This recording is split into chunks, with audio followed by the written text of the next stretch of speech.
उन्हाळ्यामध्ये शरीराला थंडावा देणारे नाचणीचे 2 प्रकारचे ड्रिंक्स आज आपण बनवणार आहोत. त्यातील एक आहे थोडंसं गोड, तर दुसरं आहे थोडंसं आंबट. नाचणीची भाकरी बनवण्यासाठी जे आपण पीठ वापरतो तेच पीठ इथं मी घेतलं आहे. एका वाटीमध्ये मी 1 चमचा नाचणीचं पीठ घेतलं आणि त्यामध्ये पाव कप पाणी घातलं.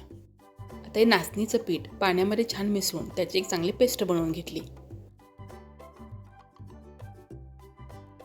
आता नाचणीच्या पिठाची आपल्याला हवी तशी पेस्ट तयार झाली. आता कढईमध्ये मी 1 कप पाणी उकळायला ठेवलं आहे.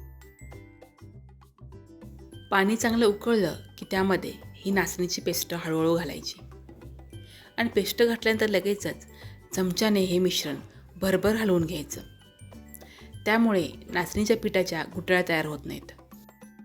पीठ पाण्यामध्ये मिसळल्यानंतर हे मिश्रण थोडंसं पातळ वाटेल, पण जसं जसं पीठ शिजत जाईल तसं हे मिश्रण घट्ट होत जाईल. मध्यम गॅसवर हे नाचणीचं मिश्रण कमीत कमी 3 ते 4 मिनिटं शिजवून घ्यायचं आहे. नाचणीचं पीठ अगदी व्यवस्थित शिजलं पाहिजे आणि त्यामध्ये गुठळ्याही झाल्या नाही पाहिजेत. आता 4 मिनिटांनंतर बघा मिश्रण अगदी छान तयार झालं आहे आणि ती पहिल्यापेक्षा किती घट्ट झालं आहे. आता गॅस बंद करायचा आणि हे नाचणीचं मिश्रण थंड व्हायला ठेवून द्यायचं. शिजवून घेतलेलं नाचणीचं पीठ पूर्णपणे थंड झालं आहे आणि हे मिश्रण एकदम घट्ट झालं आहे. आता हे नाचणीचं पीठ मिक्सरच्या भांड्यामध्ये काढून घेतलं. आता यामध्ये एक छोटी वाटी म्हणजे अंदाजे 3 चमचे बारीक चिरलेला गूळ घातला.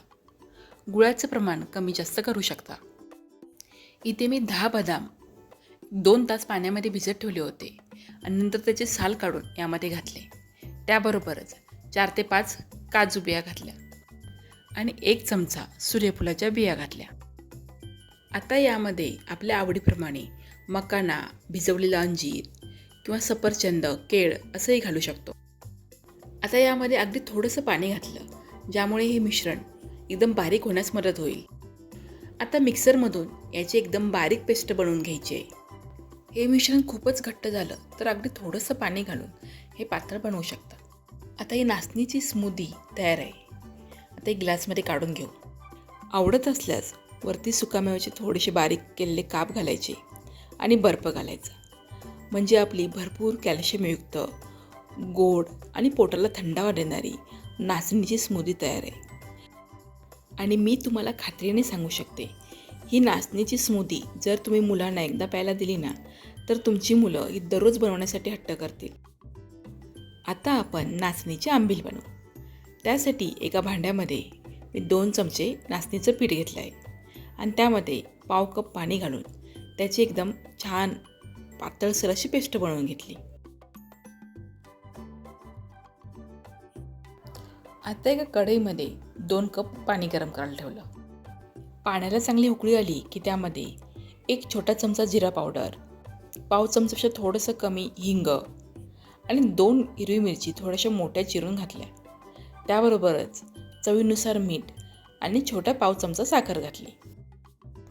आता पुन्हा एकदा पाण्याला चांगली उकळी येऊ दिली आणि त्यामध्ये आपण जी नाचणीची पेस्ट बनवून घेतली ती घातली.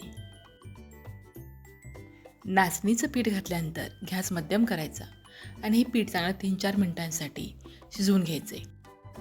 कारण नाचणीच्या आंबीलची चव हे पीठ कितपत शिजलं आहे त्यावरच अवलंबून असते. पीठ चांगलं शिजलं असेल तरच आंबीलला चव येते.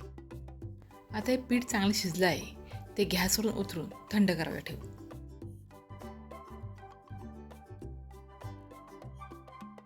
हे नाचणीचं पीठ आता पूर्णपणे थंड झालेलं आहे. आता यामध्ये ताजं, गोड आणि थंडगार असं ताक घालायचं. आता ताक किती घालायचं याचं असं काही प्रमाण नाही.